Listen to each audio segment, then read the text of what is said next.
দেব। আমরা যা ডিসিশন নেওয়ার আমরা নিছি, আমরা এখনই কমিউনিকেট করে দিই।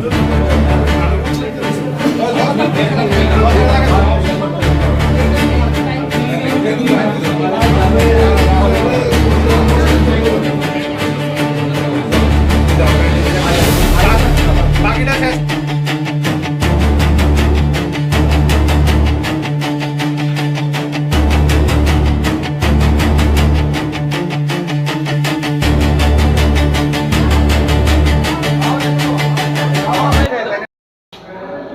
নমস্কার, আমি ত্রিপুরাবারের অ্যাসিস্ট্যান্ট সেক্রেটারি।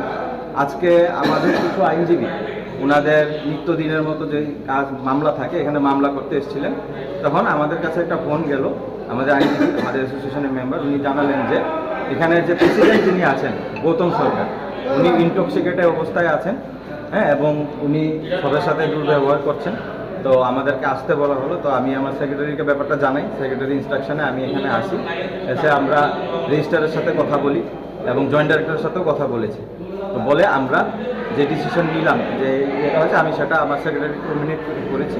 এখন আমরা বাকিটা আমি আমার অ্যাসোসিয়েশনে জানাবো, তারপরে আমরা নেক্সট যা কোর্স অফ অ্যাকশন সেটা নেওয়া। আমাদের মূলত একটাই দাবি থাকবে যে ওনাকে অতি সত্বর এখান থেকে সরানো হোক, না হলে এখানে কাজ করার পরিস্থিতি নেই, মানে আমাদের পক্ষে এখানে এসে কাজ করা সম্ভব না।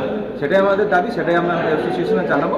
পরবর্তী যা হবে ডিসিশন আমরা আপনাদেরকে জানাবো। আচ্ছা, আরেকটা বিষয়, আপনারা কি কি অভিযোগ করছেন? আজকে যেটা এসছে ওনার অভিযোগ যে উনি আজকে এখানে ড্রাঙ্কেন অবস্থায় ছিলেন এবং আমাদের কিছু অ্যাডভোকেটের সাথে মিসবিহেভ করা হয়েছে, মিসবিহেভ করেছিলেন। তো এই